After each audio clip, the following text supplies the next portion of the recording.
vamos a buscar aquí en la epístola del apóstol Santiago. La epístola del apóstol Santiago, por favor, capítulo 3.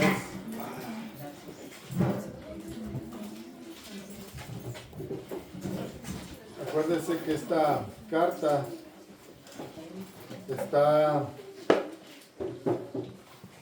dedicada o es enviada a las 12 tribus que están en la dispersión, en Ponto, Galacia y todos los lugares vecinos.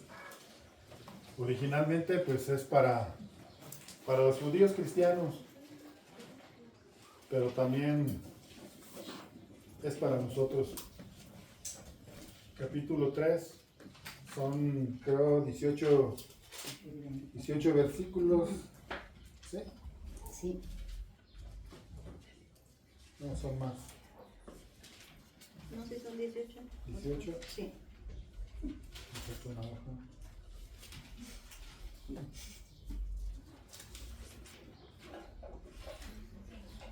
No, por razón estoy en primera de Pedro.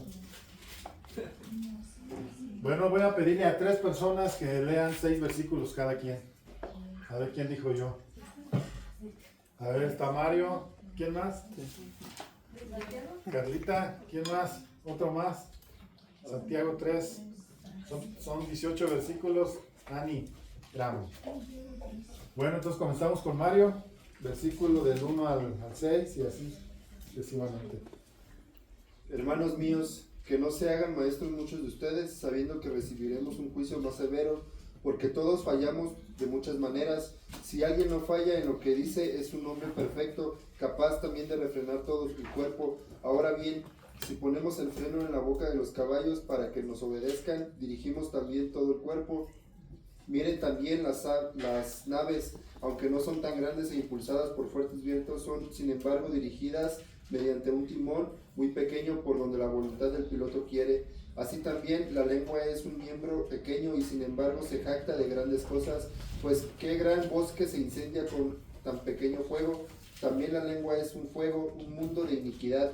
La lengua está puesta entre nuestros miembros, la cual contamina todo el cuerpo, es encendida por el infierno e inflama el curso de nuestra vida.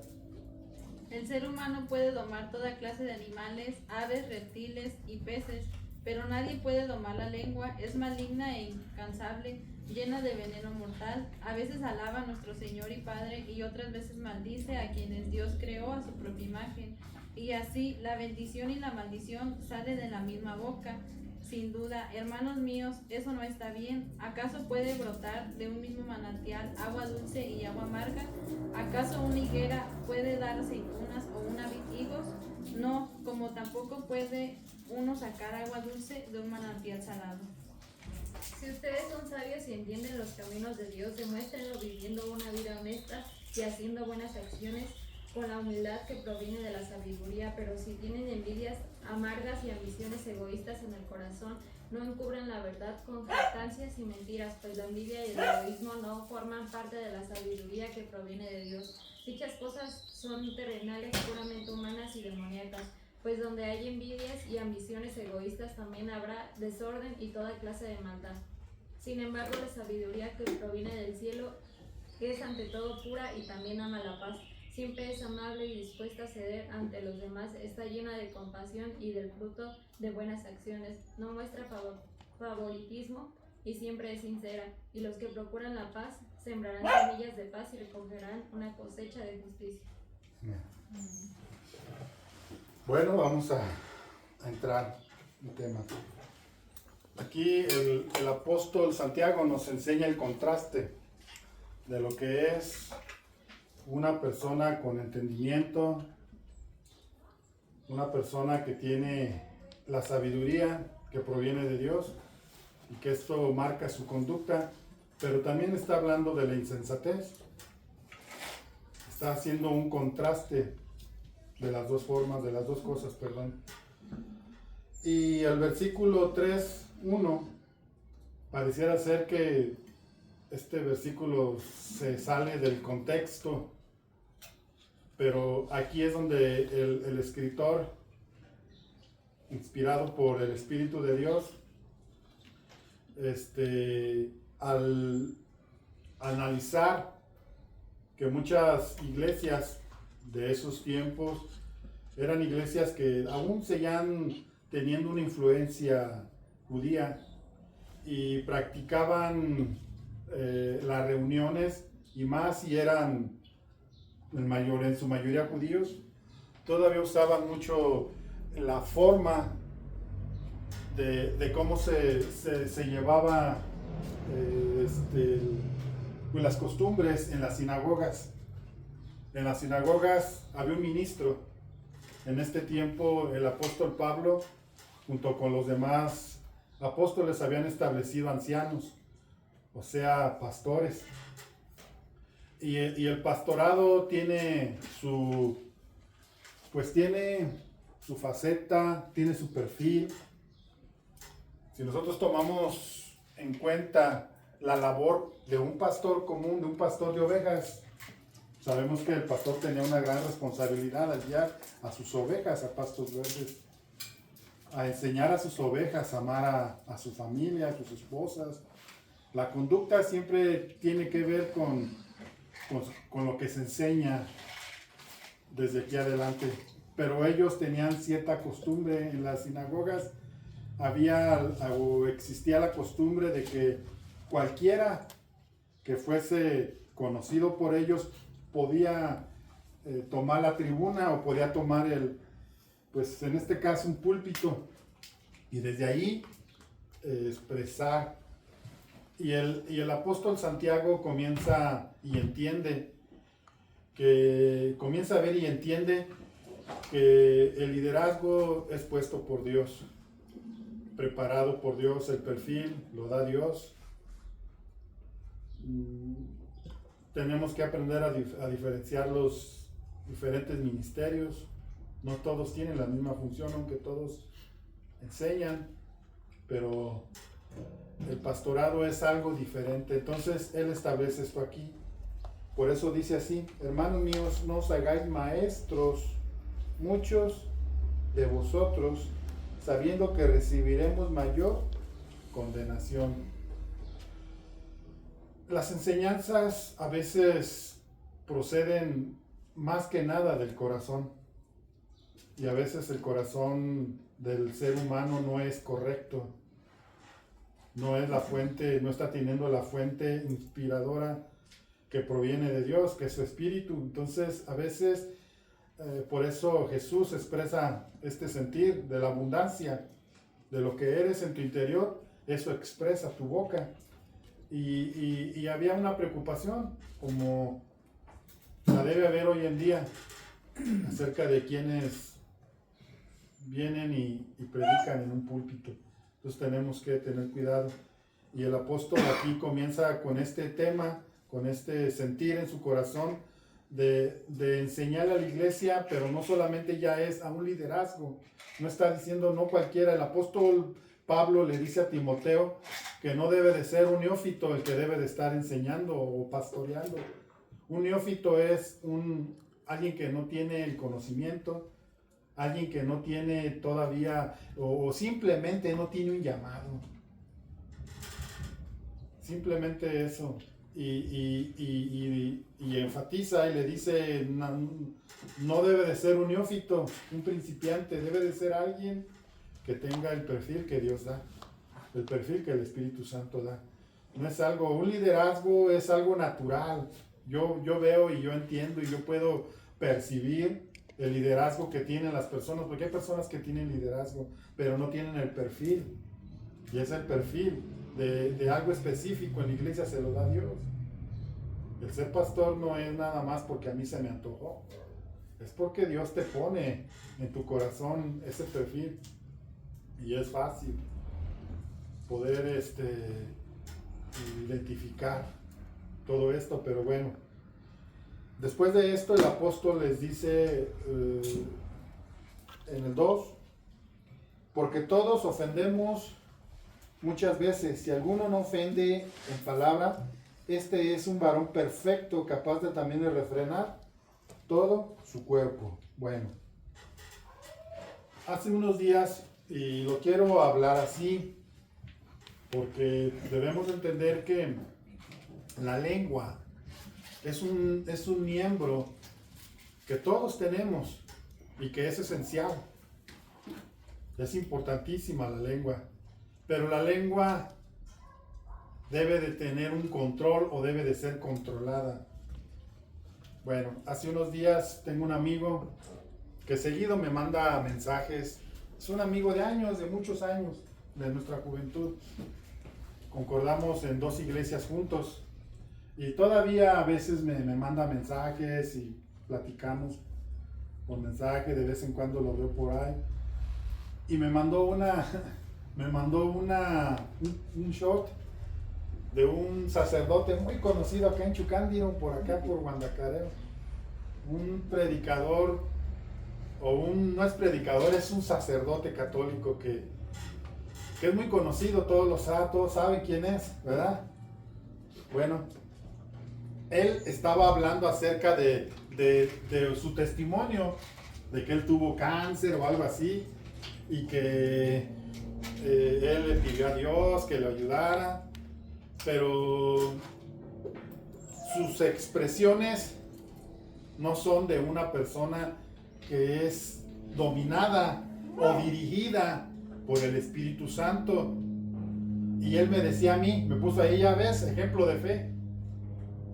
Y yo le puse, seguramente, si te das cuenta, ¿desde cuándo el Espíritu Santo dejó de ser santo? O sea, no todo los que se dicen ser de Dios provienen de Dios. Esto es lo que el apóstol está escribiendo. Esto es lo que el apóstol nos está enseñando. Es un control. Podemos decir, debe de ser un autocontrol. Pero si yo digo que es un autocontrol, estoy contradiciendo lo que está diciendo aquí el apóstol Santiago. Lean solamente el 8. Alguien lea el 8. Pero nadie puede domar la lengua, es maligna e incansable, llena de veneno mortal. ¿Quién puede domar la lengua? ¿Hay alguien aquí que pueda domar la lengua? Nadie puede, dice aquí. Nadie, ningún hombre, dice la Reina Valera. Ningún hombre es capaz de dominar la lengua. Nadie es capaz. Entonces, cuando él me escribe esto, no es la primera vez que yo escucho hablar al sacerdote Pistolas. Él utiliza un lenguaje y lo que le sigue es pelado, o sea, son palabras fuertes, palabras que si tú lo oyes piensas, bueno, ¿y cómo es que una persona en un altar de ellos pueda desde ahí expresar lo que expresa, pero con este tipo de lenguaje? Nosotros podríamos, la gente podría decir, es que esa es su forma de enseñar. La Biblia no se contradice a sí misma. Dice la palabra que si la lengua no es sometida, no somos capaces de dominar todo nuestro cuerpo. Y dice aquí en el 2, nuevamente, dice, porque todos ofendemos muchas veces. Si alguno no ofende en palabras, este es varón que perfecto, capaz de qué? ¿De qué? Capaz de frenar o de controlar todo el cuerpo. Es importante que podamos nosotros entender un poco de lo que el apóstol Santiago nos está hablando acerca de la lengua. Dice que el hombre puede dominar aves, puede dominar serpientes, puede dominar cualquier cosa creada siendo animales, puede domarlas, pero hay un miembro dentro de su cuerpo que es incapaz de domar, que es la lengua. Vamos a ver aquí en Mateo 12. ¿Qué nos dice Jesús acerca de nuestra forma de hablar? Tomando en cuenta que mucha gente piensa que el sacerdote Y no lo estoy poniendo como ejemplo, él dará cuentas de sí, o sea, tampoco generalizo. Pero lo tomo en cuenta por lo que me dijo mi amigo. Este es un ejemplo de fe. Y yo no creo que la fuente que él tiene sea el Espíritu Santo, porque el Espíritu Santo no va a dejar de ser quien es por hacer una excepción de personas. Y podemos pensar, es que el Señor hace una excepción conmigo. Ten cuidado, porque el Dios nunca va a dejar de ser Dios. El Espíritu de Dios jamás dejará de ser santo, jamás dejará de llevarte a la santidad, a forjar en tu corazón una forma de pensar y una forma de hablar santa. Por eso se llama Espíritu Santo, y la palabra dice que todos los que son guiados por el Espíritu de Dios, estos son hijos de Dios. No podemos pensar que por el hecho de que quizás recibió por ahí o tuvo un milagro, no podemos decir, bueno, podemos pensar que la misericordia de Dios se puede manifestar, pero no la fuente por la que Él habla, o la forma en que Él habla, no es el Espíritu de Dios. Entonces aquí podemos ver, ¿ya lo tienen? Mateo 12, 36 y 37. Dice así: pero yo les digo que en el día de juicio los hombres darán cuenta de todas las palabras ociosas que hablen, porque por tus palabras serás ¿qué? Justificado, y por tu palabra serás condenado. ¿Qué es el reflejo? Las palabras simplemente es el reflejo de lo que yo soy interiormente. Ese es el reflejo. Yo externo lo que soy en el interior. O sea, aquí Jesús nos está dando una referencia de que las personas de su interior, porque de la abundancia de lo que hay en el corazón, de eso ¿qué? Habla la lengua. Lo que hay en ti, lo que eres tú, eso determina lo que tú hablas. Y lo que tú hablas no es lo que te condena. Aquí pareciera ser que se contradice, pero no, porque la evidencia de lo que yo soy en mi interior es lo que yo hablo. Entonces, lo que hay en el corazón es lo que te va a reprobar o a condenar. Pero expresándolo, Jesús dice, lo que tú hablas, eso es lo que eres. Hay otro versículo, vamos a buscar ahí en Colosenses, déjenme ver.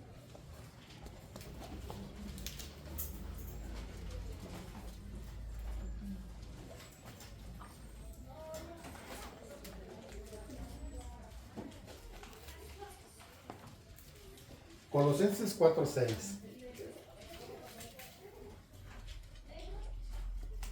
¿Ya lo tienen?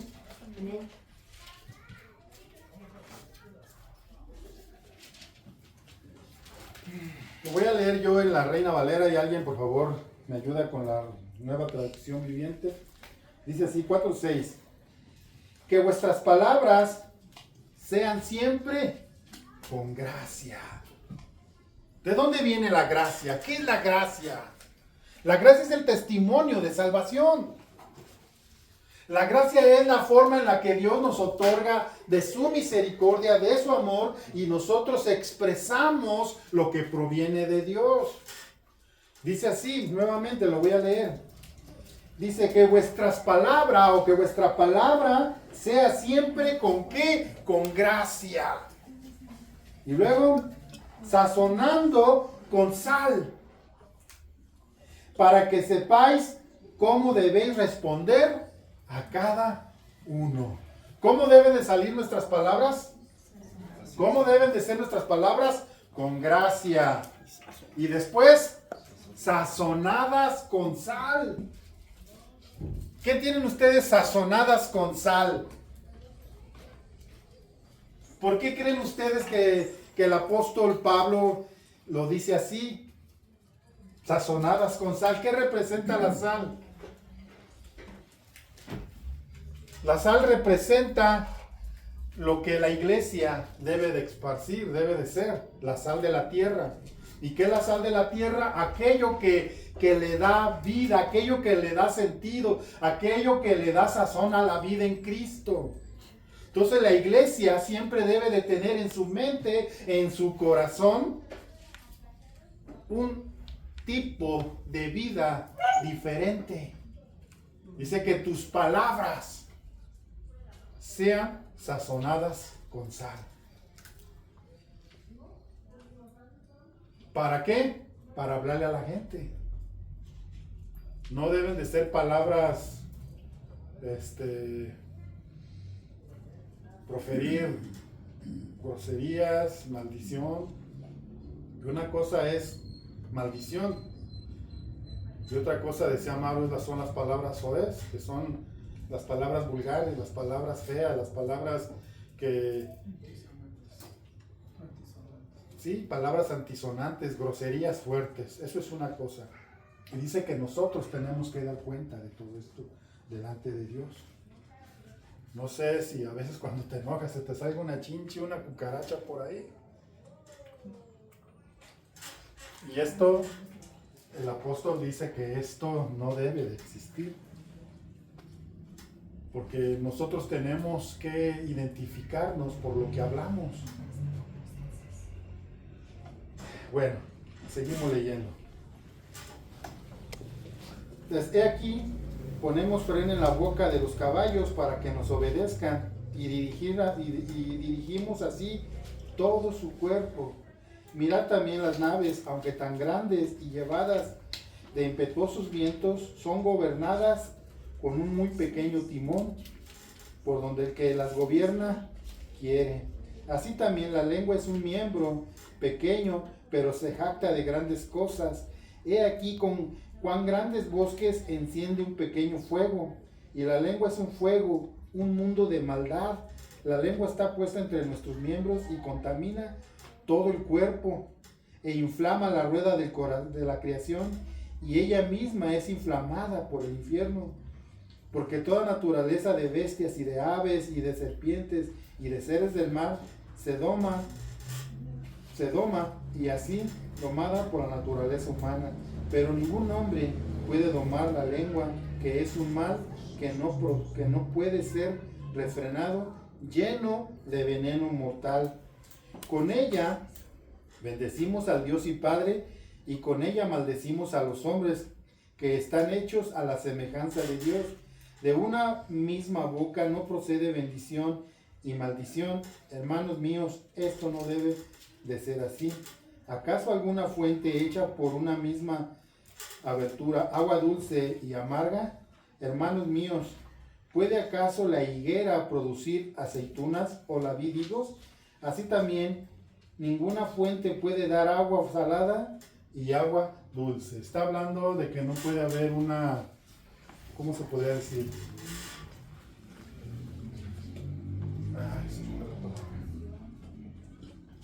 Bueno, no, sino de que digamos una cosa y hacemos otra. Incongruencia. Gracias, ya mi cabeza ya se está chocheando. Como el agua y el aceite. Sí. No puede haber una incongruencia en nuestra conducta como cristianos. Si la lengua, ningún ser humano la puede controlar, ¿quién la puede controlar? El Espíritu Dios. ¿Quién es quien puede controlar tu lengua? Espíritu Santo. Dice, Dios no nos ha dado espíritu de cobardía. Dice ahí en primera de Timoteo 1:7. Dios no nos ha dado espíritu de cobardía, sino de poder, amor y ¿qué? Y dominio propio. Esto no procede del hombre. Yo sé que podemos ser creados con buenos principios, que puede haber, yo conozco familias donde hay mucho respeto y no se dicen groserías entre hermanos, se llevan bien, se hablan con respeto. Estos solamente son principios. Pero en su casa, quizás en otro lado no. Pero también he conocido familias donde no se bajan de groserías y se llevan mal. Incluso he escuchado a un hijo, a un papá decirle esa palabra que siempre se usa. He escuchado He escuchado ofenderse, llevarse así entre papá e hijos. Entonces, esto es una decadencia moral. Es una decadencia que hay, pero esto, digamos, lo podemos comprender dentro de un núcleo o dentro de una sociedad que no conoce a Cristo. Pero el apóstol está escribiendo a personas que conocen a Cristo. Dice que un pequeño fuego, una pequeña chispa enciende un grande fuego. Así es la lengua. Cuando nosotros no le damos todo el control de nuestra vida a Dios, la lengua siempre nos va a meter en problemas. La Biblia nos habla acerca del chisme en la iglesia, o dentro del cuerpo, o dentro de la iglesia, de Cristo en general. El chisme es algo que destruye. El hablar en contra de alguien o el levantar un falso. Todas estas cuestiones son muy perjudiciales dentro de la iglesia. Vamos a ver qué dice busquen Proverbios.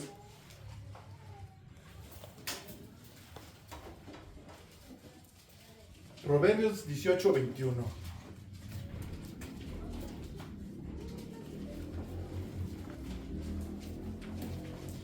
¿Ya tienen ahí? Si alguien por favor le da lectura. La lengua puede traer vida o muerte. Los que hablan mucho cosecharán las consecuencias. La versión siguiente. A ver, ¿qué dice? La lengua puede traer vida o muerte. Los que hablan mucho cosecharán las consecuencias. ¿Esta qué versión es? A ver, alguien le habla a la reina. Está bien las dos, o sea, yo nada más quiero para que tengamos un poquito más amplio. A ver, Manu. La muerte y la vida están en el poder de la lengua. El que la ama comerá de sus frutos. El que la ama, y allí dice el que habla mucho.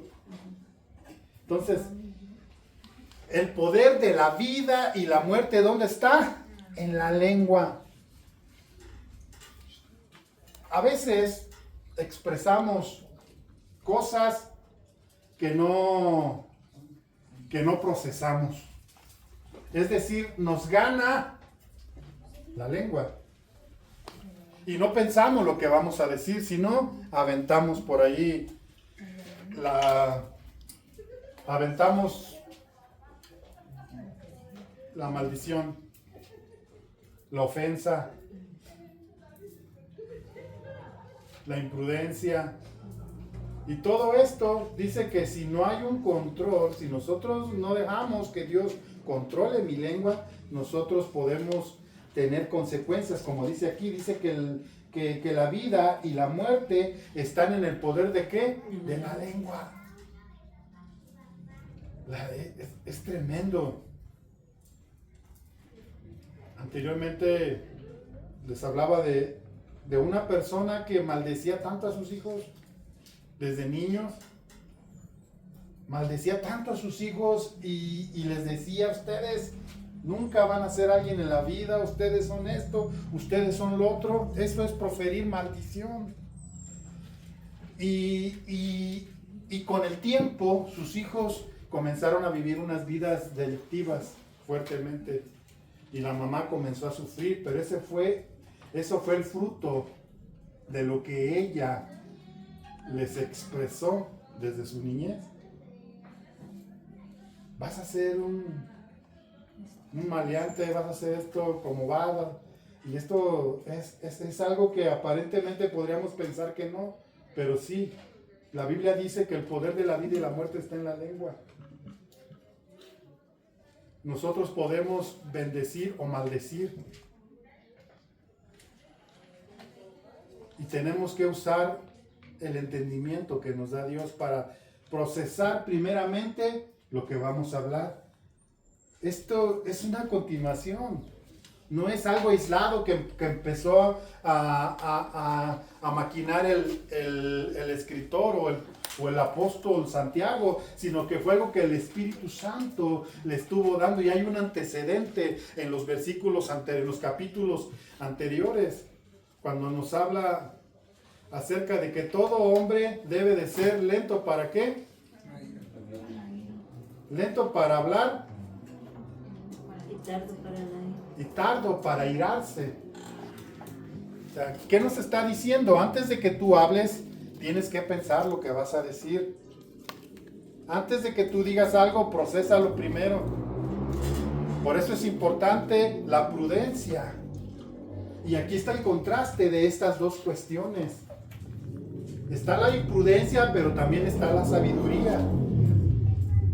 Y la sabiduría siempre tiene que ver con la conducta, con aquello que Dios está obrando en mí. Nada es porque yo los puedo. Nada es, ay, sí, yo a la hora que quiero me puedo callarme. No, esto es un control que solamente Dios lo puede dar. Claramente nos dice que ningún hombre puede domar la lengua si no proviene de Dios. Vamos a leer otros versículos.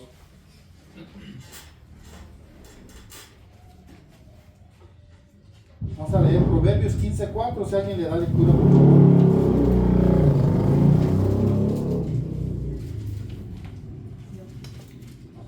La lengua apacible es árbol de vida, pero la perversidad de ella quebranta el espíritu. La lengua apacible es árbol de vida, pero la perversidad en ella es quebrantamiento de espíritu. Proverbios 13, 2 y 3, por favor. Con palabras sabias te conseguirás una buena comida, pero la gente traicionera tiene hambre de violencia. Los que controlan su lengua tendrán una larga vida. El abrir la boca puede arruinarlo todo. ¿El abrir qué? La lengua puede arruinarlo todo. Es claro. Por eso les decía que el apóstol, esta epístola tiene que ver más con conducta. Sí hay doctrinas, sí nos enseña doctrina, pero lo que más enfatiza es en la conducta. Y como cristianos, como hijos de Dios, tenemos que aprender a refrenar nuestra lengua. Tenemos que aprender primeramente a pensar lo que se va a decir. ¿Qué dice Proverbios 15:1?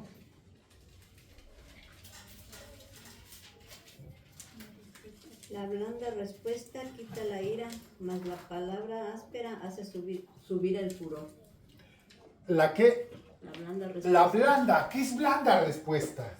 Dice, la blanda respuesta aplaca.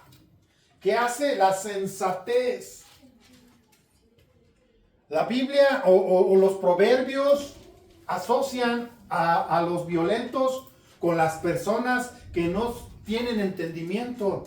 Insensato.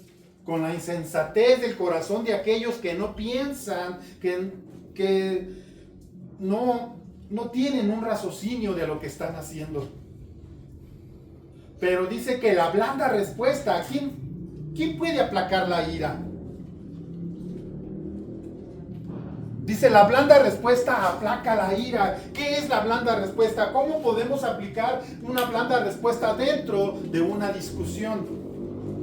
Llega el momento en que nosotros podemos decirle a nuestros hijos algo que los va a lastimar, que los va a dejar con una herida en su corazón.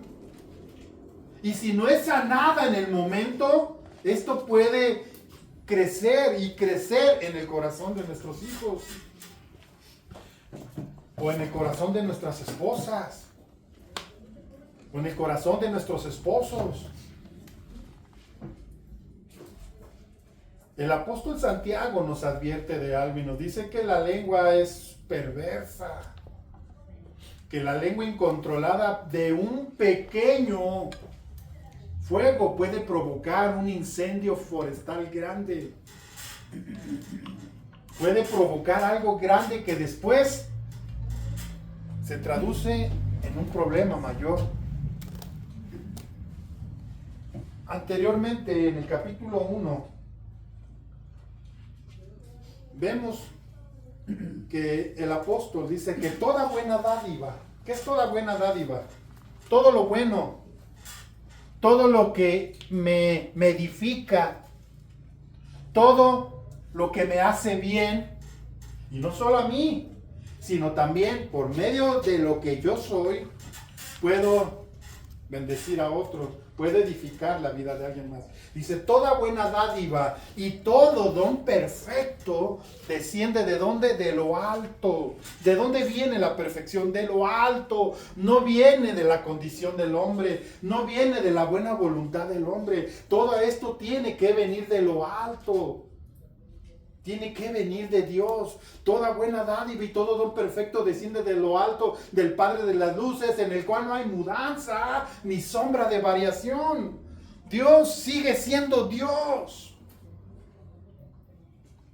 Su santidad es parte de su naturaleza. Él nunca va a dejar Él nunca va a dejar la santidad, porque su esencia es Él. Ese es su título. Él no puede corromperse jamás, porque Él es santo, su naturaleza es así.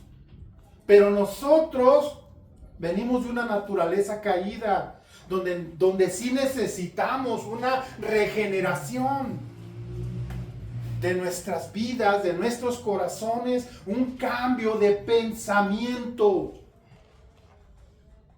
Dice el proverbio, tal es su pensamiento, tal es Él. Así como piensa, vive. Porque esto es algo inherente a la vida del hombre cuando viene de una naturaleza caída.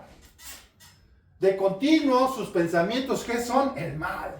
Por eso Dios tuvo que destruir esa generación en los tiempos de Noé. Porque subió la maldad hasta el cielo y los pensamientos del hombre, que era de continuo. Continuamente pensaban el mal. Pero cuando Dios viene y trae una restauración, aquí mismo, en el siguiente capítulo, en el capítulo, creo es 7, 4, 7, dice que someteos pues a Dios. Resistir al diablo y el diablo huirá de vosotros. ¿Tú crees que el diablo va a huir solamente porque vienes a la iglesia? ¿Tú crees que el diablo va a huir solamente porque conoces algunos versículos? El diablo no va a huir por eso. El diablo se sabe la Biblia también. El diablo va a huir cuando tú te sometas a Dios. Y cuando tú te sometes a Dios, no solamente estás sometiendo tus pensamientos, llevando cautivos a la obediencia de Cristo, sino también tu forma de hablar, tu expresión, lo que hay en tu corazón. Si en un tiempo hablabas amargura, si en un tiempo solamente a tus hijos les hablabas ásperamente y con groserías y ofendiéndolos, pero llega un momento en que hay una regeneración en tu corazón a través del Espíritu Santo y comienzas a hablar de una manera diferente. Ahora los bendices, ahora deseas, les dices, hijo, yo te bendigo, te va a ir bien. Y no es que sea por lo que tú dices, sino por lo que expresa tu interior. O sea, no estoy hablando de la doctrina de prosperidad, porque no es nada más confesar que vas a tener un carro, una casa, no. ¿Sabes qué es lo principal? O la imitación que van a ver tus hijos es la forma en que tú amas a Dios. Y es el mejor tesoro que les puedes dejar. Es la mejor herencia que les puedes dejar como padre a tus hijos. Que ellos vean que eres un hombre que tienes fe, que eres un hombre que amas a Dios, que eres un hombre que estás comprometido con Dios. Esa es la mejor herencia que puede, y les va a ir bien, porque la Biblia es clara: busca el reino de Dios, su justicia, y todo lo demás vendrá por añadiduras. Pero todo tiene que ver con la restauración que pueda haber de Dios en tu vida. Y si te sometes a Dios, ¿qué es someterse? Cuando alguien no se somete, es tachado de rebelde. Cuando te rebelas, cuando estás en contra de Dios, Dios no puede obrar en ti. Pero cuando dejas que Dios lo haga, entonces Dios puede obrar en ti de una manera especial. Vamos a leer otro versículo.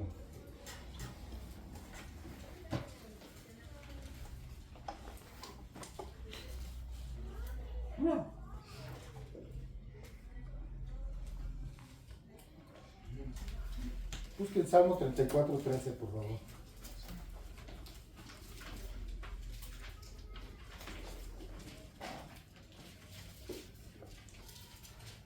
Amén. Por favor, hermano. Guarda tu lengua del mal y tus labios de hablar engaño. 14. Sí. Apártate del mal y haz el bien, busca la paz y síguela. Mateo 15:11.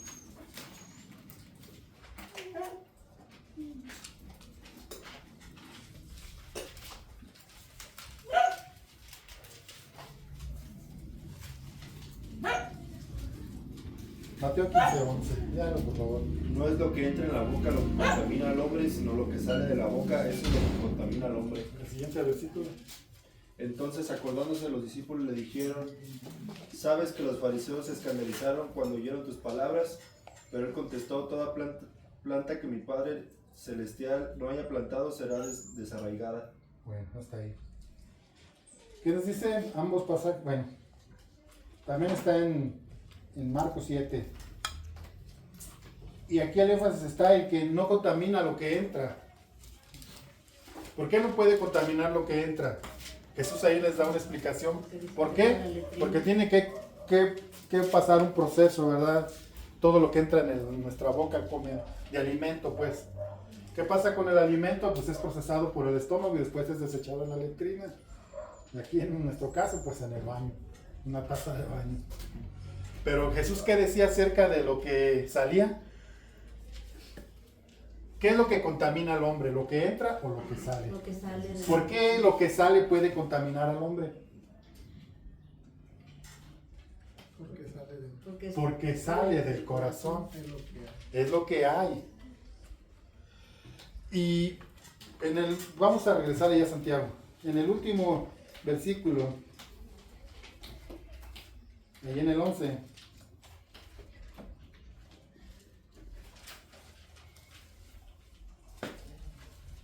Vamos a leer primero el 9. Desde el 9 en adelante, dice, con ella bendecimos a Dios y Padre, y con ella maldecimos a los hombres. De una misma boca no procede bendición y maldición. Hermanos míos, esto no debe de ser así. ¿Acaso alguna fuente hecha por una misma abertura, agua dulce y agua amarga? Hermanos míos, ¿puede acaso la higuera producir aceitunas y la vid higos? Así también ninguna fuente puede dar agua salada y agua dulce. Jesús decía, allí en el capítulo 7 de Mateo, por sus frutos, ¿qué? Los conoceréis. ¿Cuál es el fruto? ¿De qué frutos hablaba?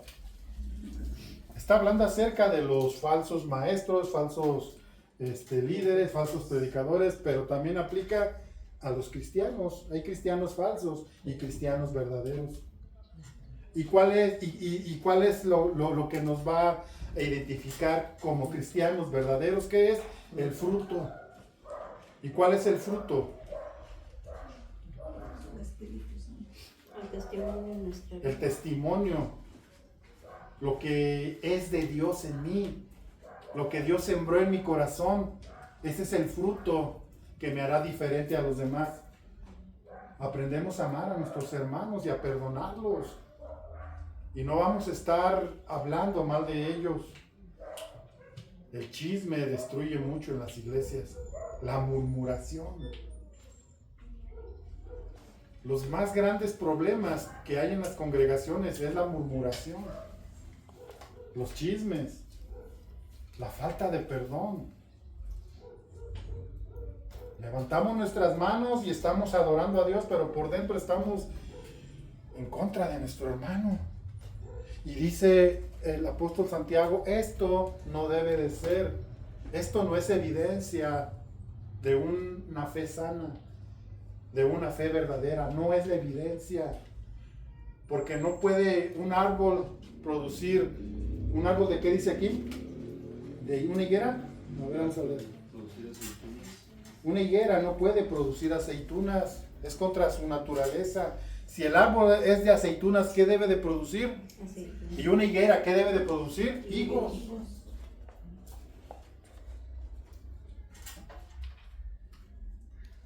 No debe haber esto en nosotros. Es conducta cristiana. Y debemos de llegar a este proceso en el cual el Señor nos dice que es perfección. ¿Qué dice el versículo 2? Porque todos ofendemos muchas veces. Si alguno no ofende, ¿es qué? Varón perfecto, capaz de refrenar todo su cuerpo. Esa es la perfección de Cristo. Y todo procede del amor y del perdón. Este es el principio básico aquí. Lea el capítulo anterior y nos está hablando acerca del amor al prójimo. No son temas aislados, es el contexto de lo que nos está enseñando el capítulo. Por eso es importante no aislar. Por eso para mí me resulta más efectivo, porque así de esta manera creo yo que estoy enseñando más acorde al texto y al contexto, porque tomo en cuenta lo que viene, ¿cómo se podría decir? Pues obvio, pues el texto con su contexto. Y es más fácil interpretarlo así, porque no estamos tomando un versículo aislado solamente para justificar algo que yo quiero enseñar, sino que es lo que aquí dice. Y pasamos al otro rápido, por favor. El otro tema es la sabiduría que viene de lo alto. Este es el contraste de la necedad, de la forma de vida de aquellos que son insensatos. Luego viene la sabiduría. Dice, ¿quién es sabio y entendido entre vosotros? ¿Qué dice así? ¿Quién es el sabio y entendido entre vosotros?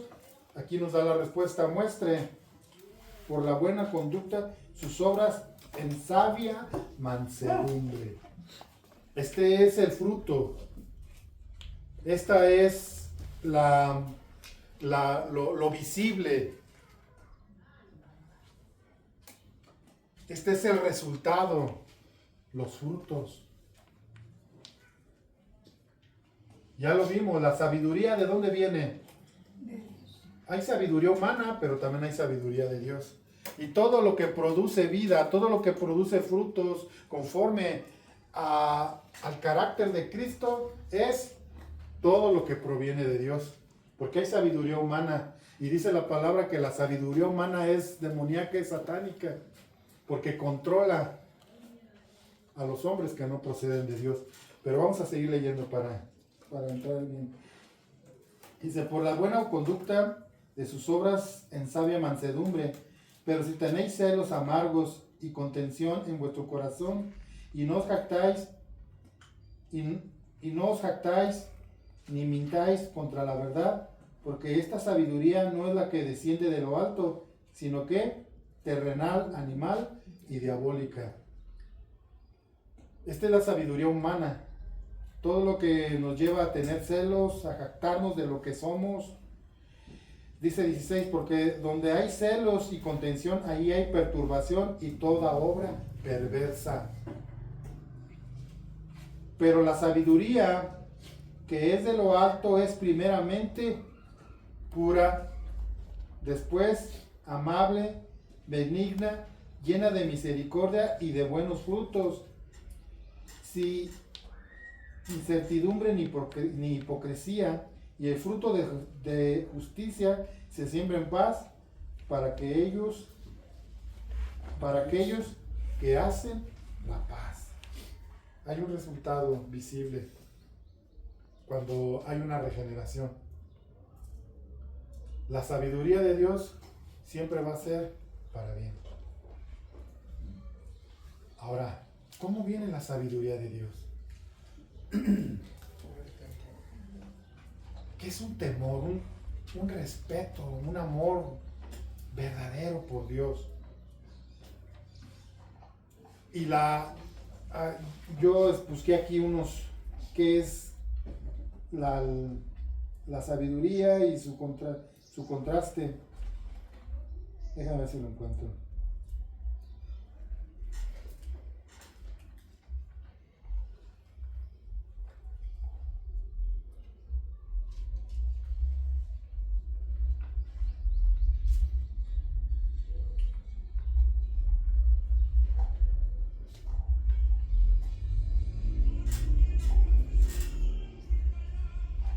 Aquí está.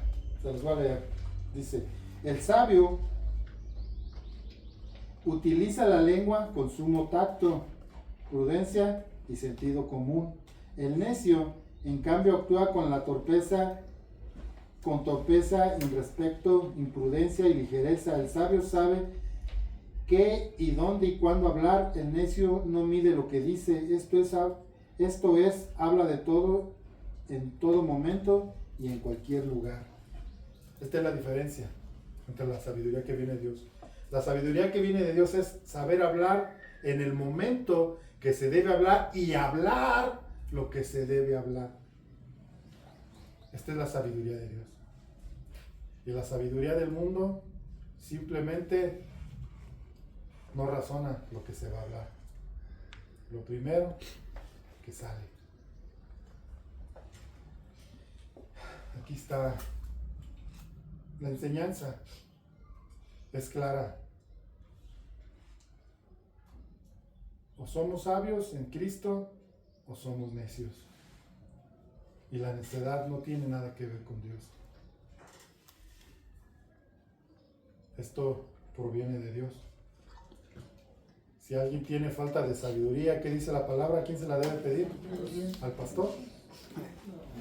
No, el pastor está igual, necesita también a Dios.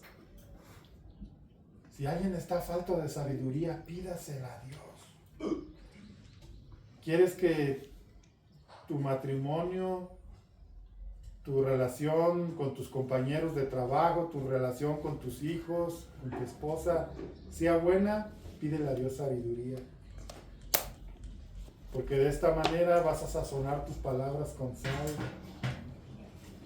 Y a través de lo que tú dices o hagas, puedes inspirar a otros a buscar a Cristo. Pero también puede ser lo contrario. A través de tus palabras y de tus hechos, puedes alejar a las personas de un deseo de buscar a Dios. Esto es conducta. Por eso les decía hace unos días que cuando yo me sentía débil espiritualmente, siempre leía el libro de Santiago porque me confrontaba. Es la única epístola que en el capítulo 1 y en el capítulo 4 nos habla del doble ánimo. ¿Qué es el doble ánimo? De esto vamos a hablar la semana que entra.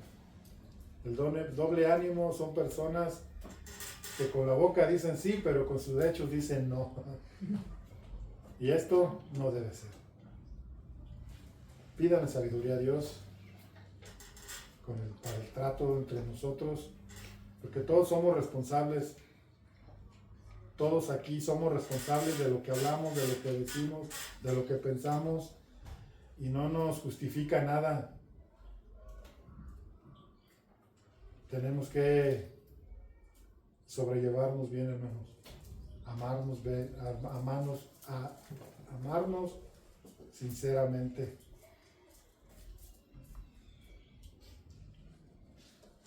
Si alguien habla mal de tu hermano, no compartas su pensamiento, ni le des por su lado, porque todos tendemos a esto, a expresar a veces nuestra, ¿qué podría ser? Nuestro desacuerdo, por decir algo, con alguien, por algo, pero no debe de ser. Porque todo lo que el hombre siembra, eso también cosecha.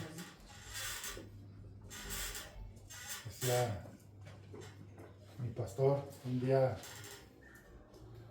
tuvo un problema con otro pastor y él decía que él no iba a permitir que nadie hablara mal de este otro pastor. Y cuando llegaban a la iglesia, y no, pastor, es que esto, sabes que no hables mal de él. Esto es mejor. Déjale la causa a que juzga justamente y ora por tu hermano. Ora por él. Más que chismear de él, más que criticarlo, más que hacer eso, mejor ora por él.